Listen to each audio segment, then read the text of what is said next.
do Senhor, irmãos. Quero que dá paz a todos que estão nos assistindo.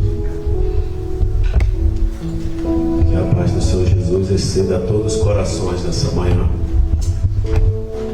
Você que está em casa nos assistindo, nos vendo por esse vídeo, que essa palavra possa alcançar de forma poderosa do seu coração, independente do local onde você esteja. Quem sabe você está nesse momento de um leito do hospital. Vamos tomar assento, irmãos. Quem sabe você está passando por um problema difícil, uma situação muito complicada. Mas nós, povo de Deus, nós temos uma esperança. E a nossa esperança é Jesus Cristo, porque Ele é o autor e consumador da nossa fé. Desde já eu peço para que os irmãos abram a sua Bíblia. Os irmãos que puderem, onde estiver Bíblia, puder abrir, que abra a sua Bíblia, Isaías capítulo 40. E aqueles que não tiverem Bíblia, apenas acompanhe a leitura nessa manhã. Quero desde já agradecer aos irmãos que se faz presente aqui, aos jovens, aos músicos aqui, que Deus abençoe. Quero também agradecer desde já a direção dos jovens e ao co-pastor, o pastor Luciano, em nome do pastor Moisés, né? Que todo mundo sabemos a situação. E desde já quero deixar aqui um recado para a esposa do pastor Moisés, a irmã Ana. Conte sempre com as nossas orações, e nós estamos orando pelo pastor Moisés. E possa contar com a minha pessoa, como a senhora mesmo já sabe, para qualquer situação. Isaías capítulo 40, versículo 1, que diz assim: Consolai, consolai o meu povo, diz o vosso Deus. Interessante, irmãos. Não vou ficar só nessa leitura, eu vou ler também. Se você não quiser acompanhar, não tem nenhum problema, apenas preste atenção, porque Deus, Ele, nessa passagem do profeta Isaías, no capítulo 40, o Senhor vem a se preocupar com o povo e mandar a mensagem de consolo, de consolar. Consolar alguém, mas consolar por quê? Por qual motivo consolar alguém? Certamente alguma situação que é necessário se faz a pessoa ser consolada, né? Mas para ser consolada, teve que haver um motivo para essa pessoa ser consolada. Teve que haver um motivo para essa pessoa precisar de alguém para trazer palavras de consolo. Eu quero ler aqui em Lamentações, qual é o efeito dessa palavra consolar, e porque o Senhor chegou até essa palavra consolar, porque o Senhor chegou a ter essa preocupação de consolar o povo.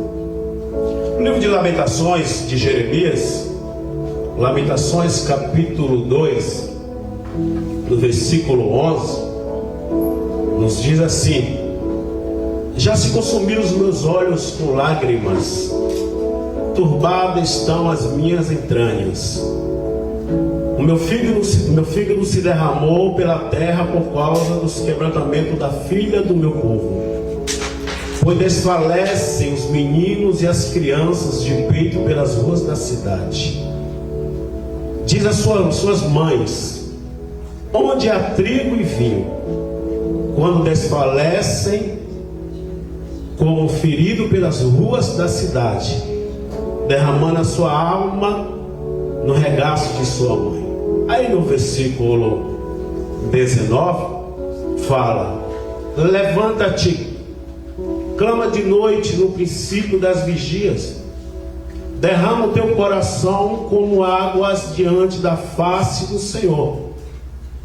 Levanta a Ele as tuas mãos pela vida dos teus filhinhos, que desfalece de fome a entrada de todas as ruas. Interessante, irmãos, que quando o irmão veio a estar abrindo essa oportunidade para que eu estivesse aqui nessa manhã ministrando essa palavra,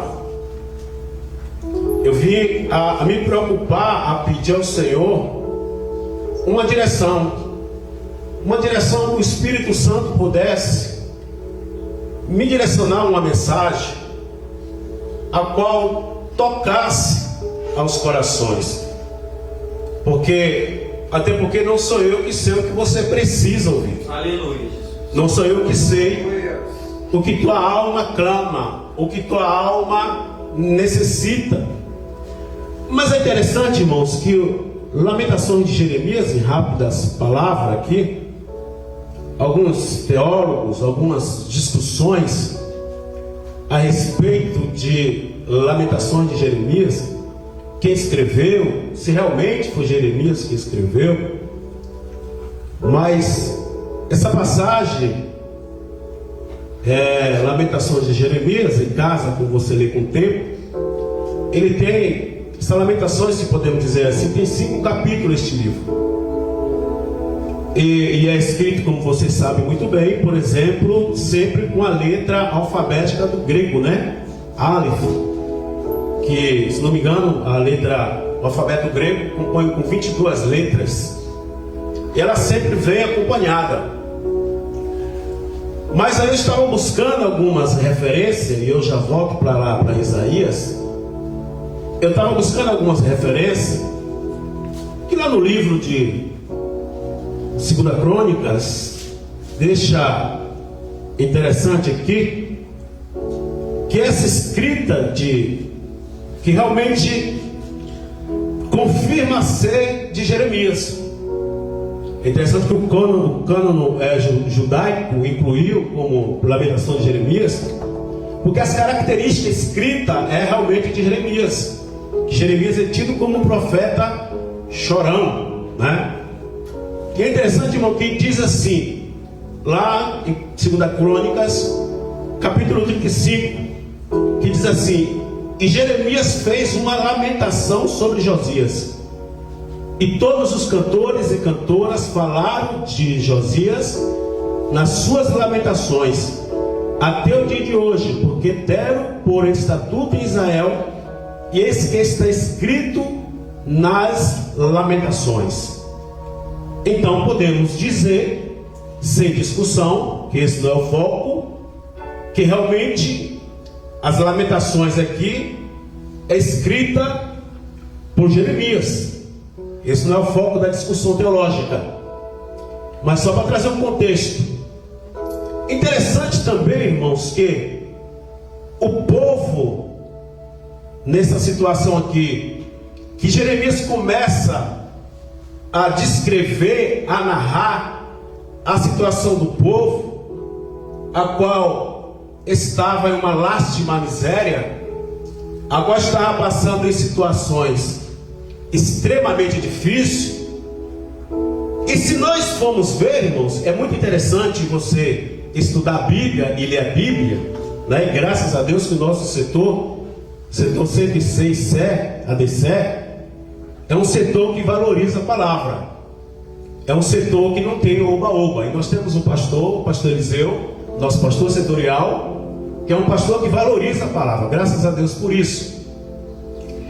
E chama atenção aqui que, se nós fôssemos fazer um paralelo, tudo que está escrito aqui em Jeremias, muitas das coisas aqui está escrito lá em Deuteronômio, capítulo 28 adiante. É interessante, irmão, que sobre as bênçãos que serão lançadas no monte Gerizim. Aí vem, queridos, fazendo um paralelo, é que lá em Deuteronômio É interessante que as pessoas, quando vai ler aqui esse capítulo 28 do livro de Deuteronômio, só lê apenas até o versículo 14, que é as bênçãos, que é onde está, por exemplo, e será se ouvir a voz do Senhor teu Deus, tendo cuidado de guardar os seus mandamentos, que eu te ordeno hoje, o Senhor teu Deus te exaltará sobre todas as nações da terra. Todas as bênçãos virão sobre ti, te alcançarão quando ouvires a sua voz do teu Deus. Bendito será na tua cidade, bendito serás no campo. Isso é muito gostoso de ouvir, né, Marquinhos? Isso é muito suave aos nossos ouvidos. Mas quando chega no versículo 15, as pessoas elas não dão sequência à leitura. Porque tem coisas aqui que não é bom ouvir-se ao ouvido. Por exemplo, versículo 15: se porém que não se deres ouvido à voz do Senhor teu Deus, para não cuidares em fazer todos os seus mandamentos e os seus estatutos que hoje te ordeno, então sobre ti virão todas essas maldições te alcançarão. Malditos serás tu na cidade, e maldito serás no campo. Maldito o teu cesto e a tua macedeira. Maldito o fruto do teu ventre, e o fruto da tua terra, e a criação das tuas vacas, e os rebanhos das tuas ovelhas. Ninguém quer ler isso aqui, irmãos. Ninguém quer ler isso aqui, porque não interessa.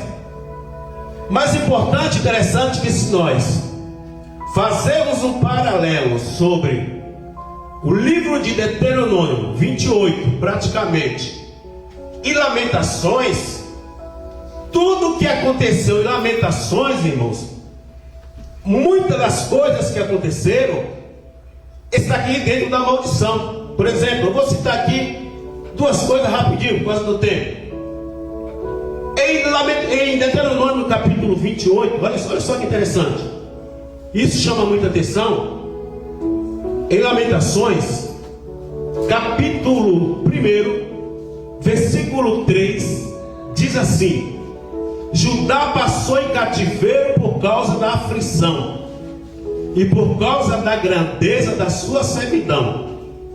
Habita entre as nações, ou em outras palavras, foi espalhado entre as nações, e não há descanso, e todos os seus perseguidores surpreenderam na sua angústia. Quer dizer, habita entre as nações, eles foram espalhados, e não acha descanso. Quer dizer, procura descanso e não acha.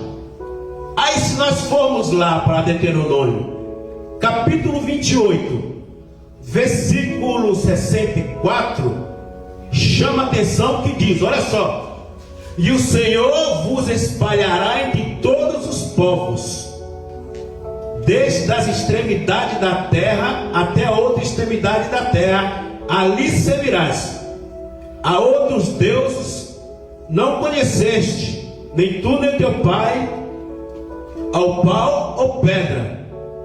E aí diz no versículo 63: e será assim como o Senhor se deleitava vos fazer-vos também multiplicar-vos assim, e deleitarás e distribuir consumirás desarraigados, e sereis da terra a qual tu passa a possuir.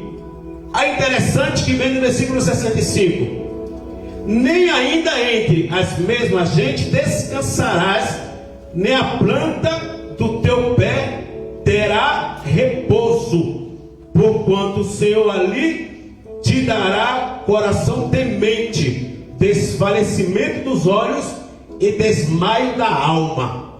Olha o que diz, nós lemos Lamentações capítulo 1, versículo 3, que o povo seria espalhado entre as nações. Em Deuteronômio capítulo 28, e espalhará por todos os povos. E versículo 65, Deuteronômio 28 e 64, e espalharás por todos os povos. E o 65, e não achará descanso.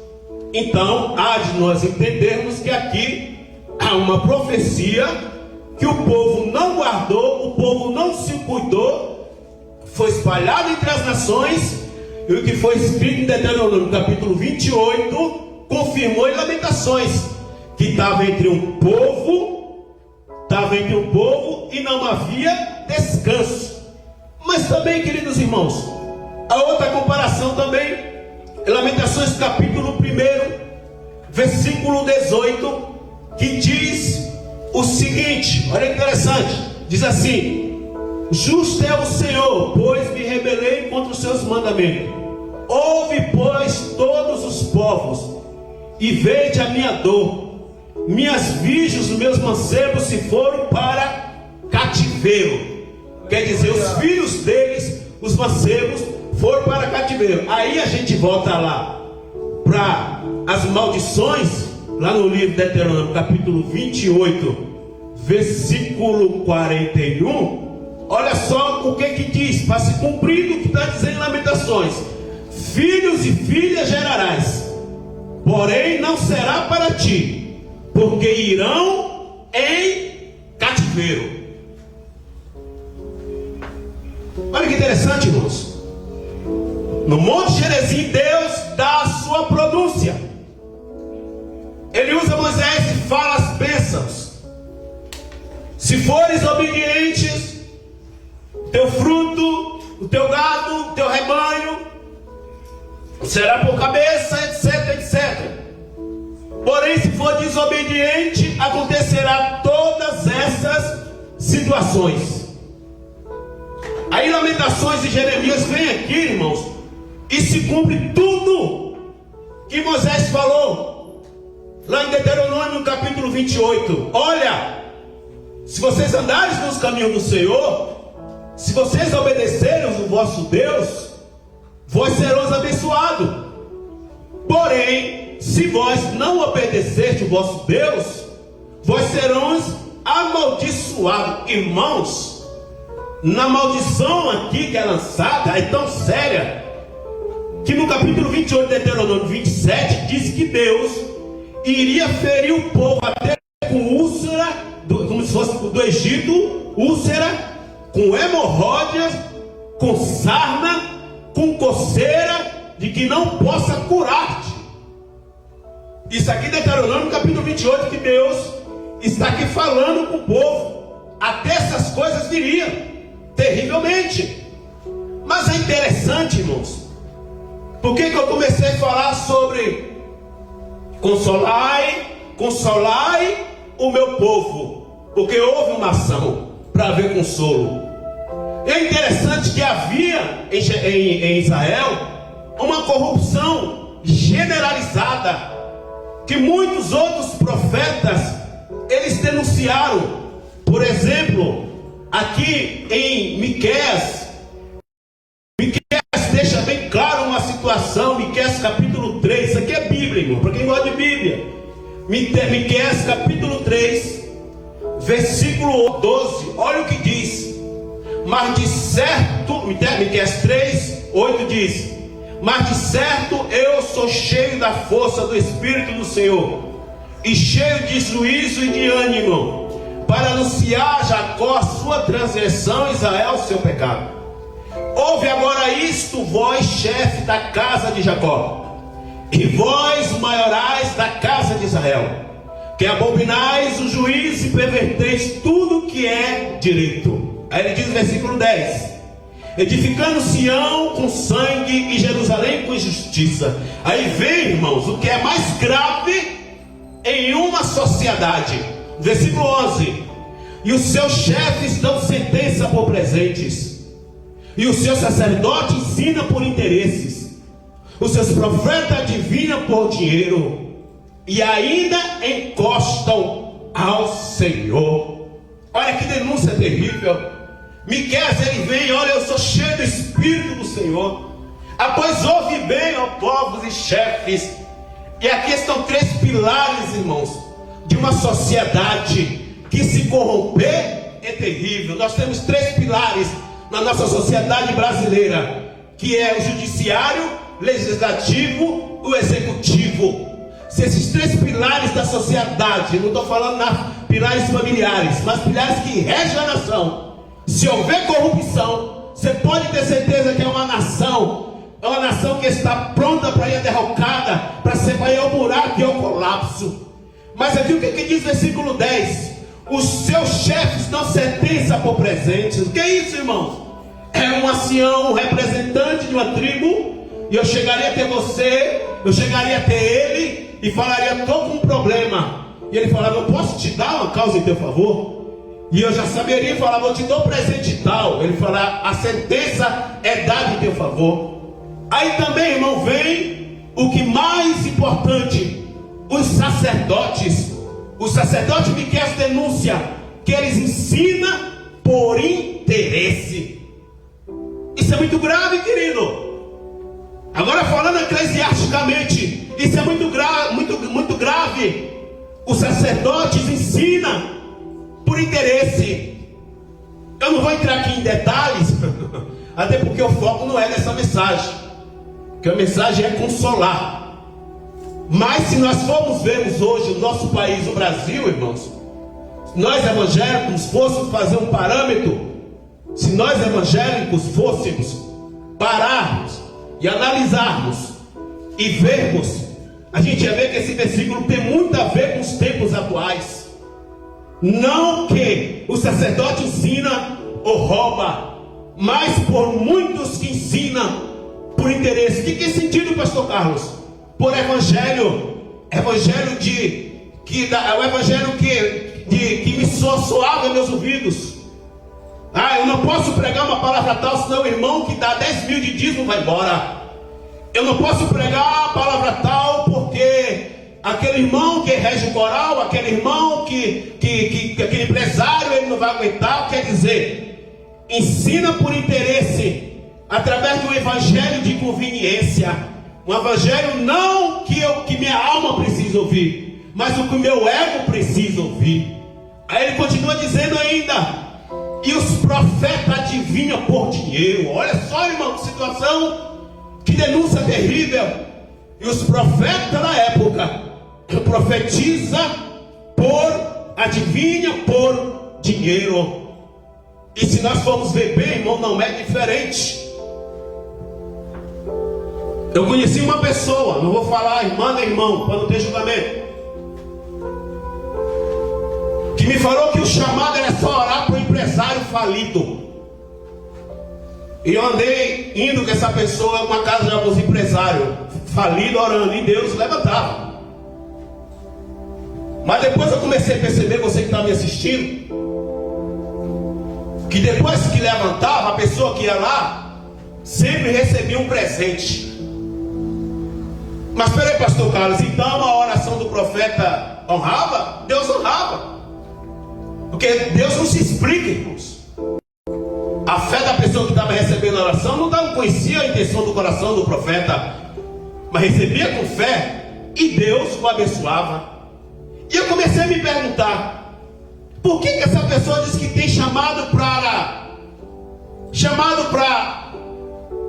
empresário falido, e não tem chamado para quem está debaixo de um viaduto? Por que só tem chamado para orar na empresa? Por que só tem chamado para orar, para profetizar, para empresários falidos, para levantar, e para empresário que está bem, mas não tem chamado para profetizar para quem está precisando de uma palavra, que está debaixo de um viaduto, que está abandonado numa calçada, que uma criança que está abandonada? Não, mas não tem. E o Espírito Santo começou a abrir meus ouvidos: sai de perto dessa pessoa, que está corrompido o seu coração por interesses. E ainda diz: e ainda se encostam ao Senhor. Ainda tem, irmão, desculpa a palavra coloquial que eu vou usar aqui, uma palavra popular. Ainda tem cara de pau, de dizer que ainda se encostar ao Senhor. Está tudo bem, Deus está agindo. Mas interessante também, irmãos, para adiantar, olha só que outra situação. Miqueias fala essa situação. Em Malaquias também não fica atrás. Malaquias capítulo 1, ele também denuncia a situação que levou a palavra a Deus falar, consolar. Espera um pouco. Malaquias capítulo 1, versículo 6. Deus questiona o povo. e diz o seguinte: o filho honrará o pai, e o servo a seu senhor. E se eu sou o pai, onde está a minha honra? E se eu sou o Senhor, onde está o meu temor? Diz o Senhor dos Exércitos a vós: os sacerdotes que desprezais o meu nome, deste em que desprezamos nós. E aí fala, aí diz, né? Onde está? Diz o Senhor dos Exércitos a vós, vírgula: os sacerdotes que desprezais o meu nome, e disseste: em que desprezamos nós o teu nome? Olha só, irmãos, ele está falando ainda, mas em que estamos desprezando o Senhor? Aí ele continua dizendo: ofereceis, versículo 7, olha a denúncia: ofereceis sobre o meu altar pão imundo, e dizeis em que havemos nós profanado. Nisto que dizeis, a mesa do Senhor é desprezível.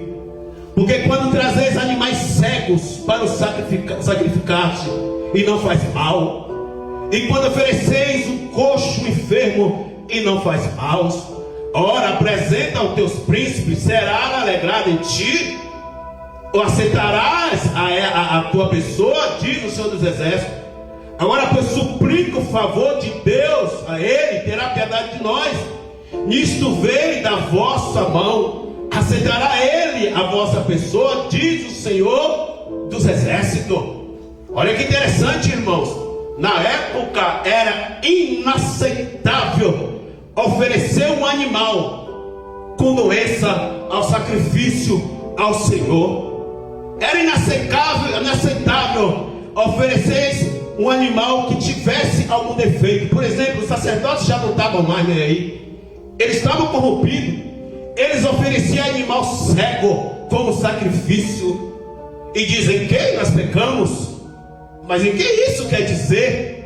E continua dizendo: sacrificais, mas não faz mal. E quando ofereceis o animal coxo ou enfermo, era inaceitável, irmãos. Como nós já tivemos lições de escola dominical, oferecer um animal coxo, cego, manco ou defeituoso ao Senhor, ele tinha que ser um animal perfeito. Mas quem era que estava oferecendo? Era o povo? Eram os sacerdotes que já estavam corrompidos.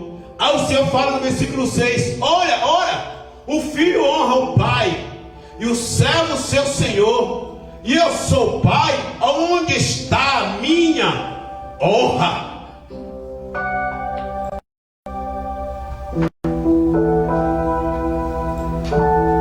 Não é bonito o filho honrar o pai? Eu tenho um filho de 21 anos, um presente de Deus, o Henrique, um menino maravilhoso.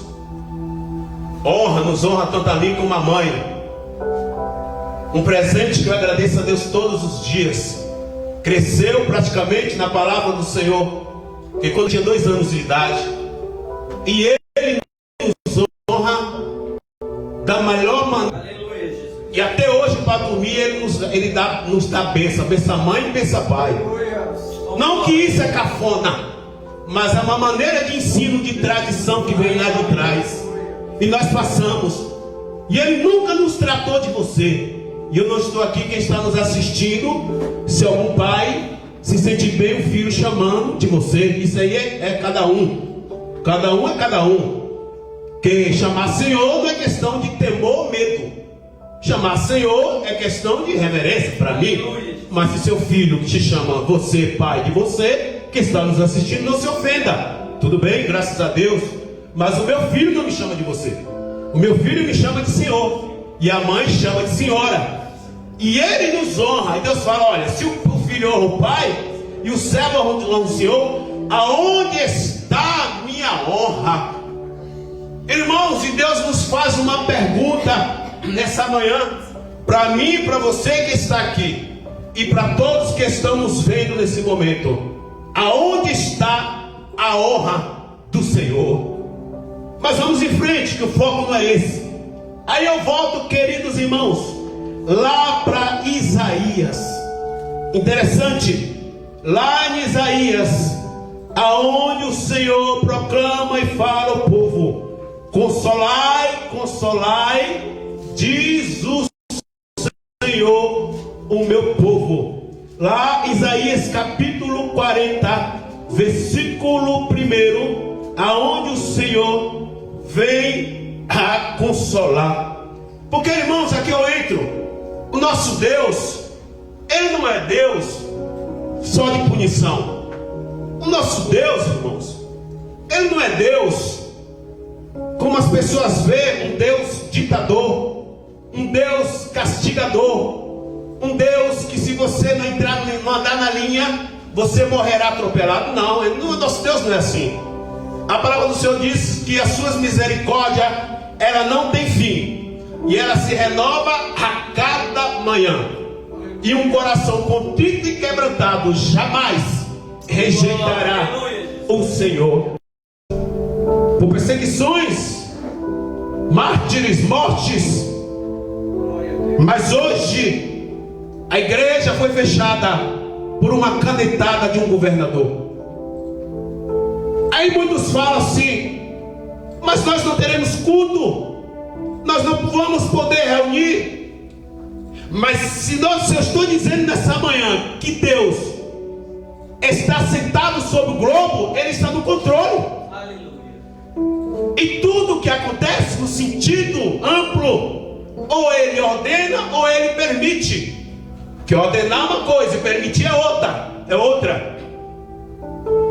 E é interessante que o poder de Deus, irmãos, escute bem, você que está nos assistindo agora, em nome de Jesus, tudo tem um propósito de Deus. Por que que nós evangélicos estamos recolhidos em casa? Irmãos, eu colhi aqui no capítulo 40 de Isaías, versículo 15 até o 25. Deus é muito mais poderoso do que uma canetada de um governador. Deus é muito mais poderoso do que uma liminar de uma judicial. Deus é muito mais poderoso do que uma ordenança de um juiz. Deus é muito mais poderoso do que uma ordenança do STF.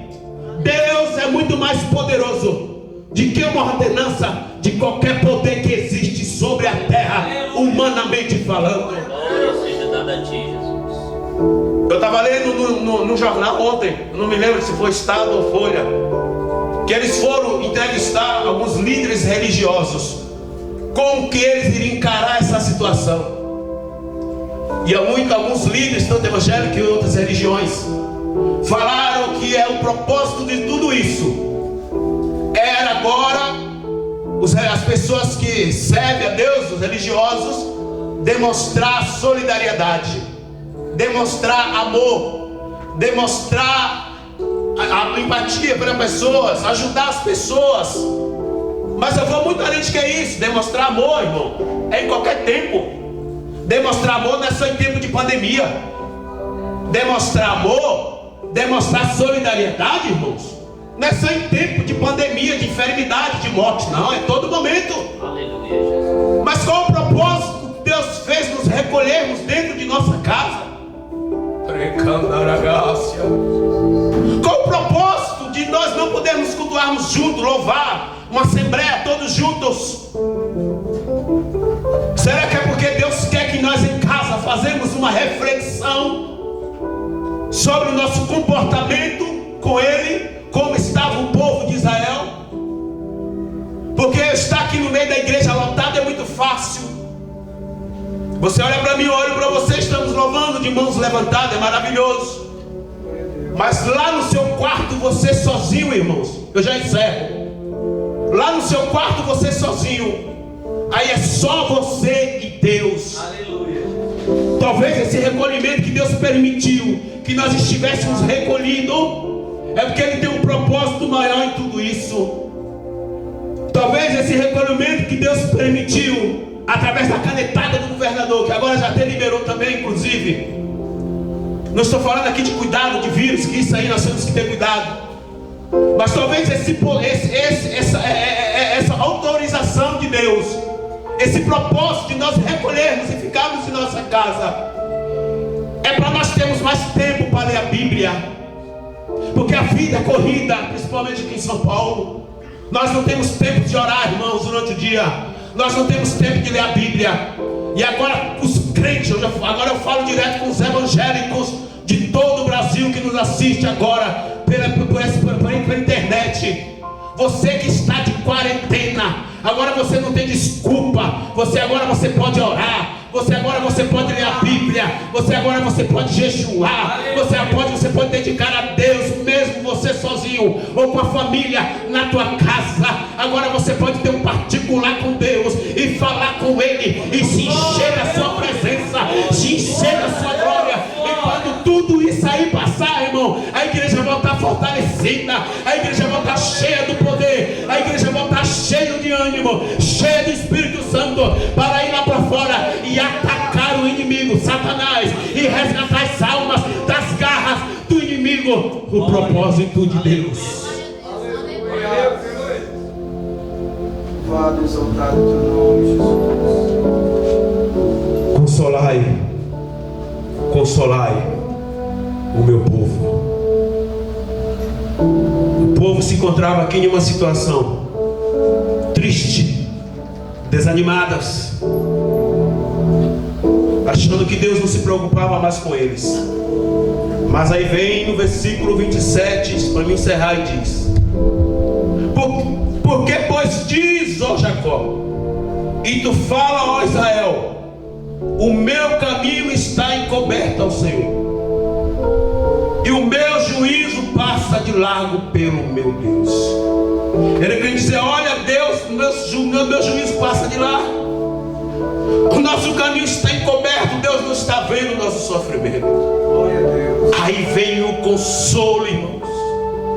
Vem um consolo fundamental para nossas vidas, para aquele que crê em Deus e no seu Filho, o Senhor Jesus Cristo, como nosso Senhor e Salvador. E ele diz no versículo 28, diz: não sabes, não ouvistes, que o eterno Deus, o Senhor, Criador dos fins da terra, não se cansa, nem se fadiga, e não há esquadriação do seu entendimento. Oh, aleluia! Dá esforço ao cansado e multiplica as forças ao que não tem nenhum vigor. Oh, aleluia! Aí vem o consolo dizendo para você nessa manhã: você não sabe, você já não ouviu que o Criador de toda a terra, dos confins, que Ele não se cansa, o nosso Deus não se cansa, o nosso Deus não entra em fadiga, irmão. Deus não é eu, não é você, não é o ser humano que entra em fadiga pelos problemas, que fica fatigado e fica cansado. Mas além disso, ele diz: dá esforço ao cansado. O consolo de Deus nessa manhã é te dar esforço. Você que está cansado, desanimado, triste, angustiado pela situação, pelo caos, você que está no hospital, você que está passando um momento, uma situação complicada na família, Deus ainda dá esforço ao cansado. Ele multiplica as tuas forças, porque a palavra diz que Ele multiplica as forças daqueles que não têm nenhum vigor, que já está se desfalecendo. Aí ele faz uma comparação com os jovens no versículo 30. Os jovens se cansarão, se fadigarão, os mancebos certamente cairão. Ele diz: olha, os jovens, até os jovens que são jovens, eles certamente se cansam também, os mancebos também caem. Aí ele diz ainda: mas o que espera no Senhor renovarão as suas forças, subirão com asas como águias, correrão e não se cansarão, caminharão e não se fadigarão. Glória a Deus, aleluia, Jesus. Aleluias, aleluias, aleluias, aleluias. Glória seja dada a Deus. Você está esperando Aleluia, quem? Jesus. E eu encerro essa minha oportunidade. Em quem você está esperando? Você está esperando do governador? Você está esperando do prefeito uma solução? Você está esperando dos cientistas? Você está esperando de quem? Nós estamos esperando no Senhor. Porque nós temos uma garantia na palavra de Deus, que os que esperam no Senhor não se cansarão e não se fadigarão. Esse é o consolo nessa manhã para a tua vida.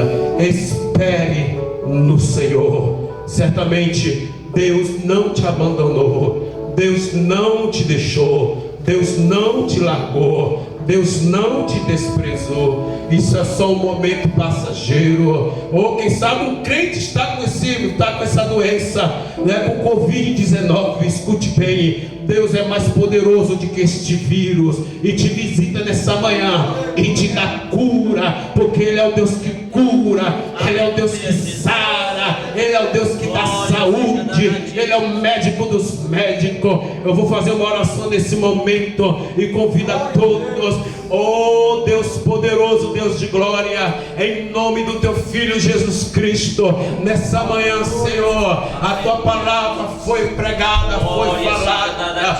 Meu Deus, tu és o nosso consolo, tu és a nossa esperança. Por isso eu te peço nessa manhã, meu Deus, visite essas pessoas que nos assistem, visite esses irmãos que estão aqui presentes, vá de encontro a essas vidas. Tu sabes, Senhor, o que se passa em cada coração. Visita esse pai de família desempregado, visita essa mãe, visita esses filhos, essa família que não tem um alimento, não tem o que alimentar. Meu Deus, tem misericórdia desta nação, Senhor Jesus. Estenda tuas mãos sobre a nação brasileira. Ah, Senhor, tem misericórdia.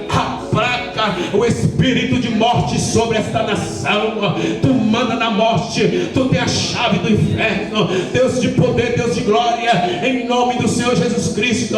Quantas pessoas nesse momento estão internadas agora, estão nos leitos dos hospitais, milhares e milhares, meu Deus, com respirador artificial. Mas tu és o Deus da vida, tu és a vida, Senhor. Por isso visita, meu Deus, em nome do Senhor Jesus Cristo, visita essa nação brasileira, visita a igreja brasileira, visita os líderes, visita cada irmão, Senhor, meu Pai. E que nesse momento que nós estamos de quarentena em casa, Senhor, que o Senhor possa despertar-nos nós para orarmos mais, para buscarmos mais a tua presença, para meditar mais na tua palavra. Ah, Deus de poder, repreende a fúria de Satanás contra este país.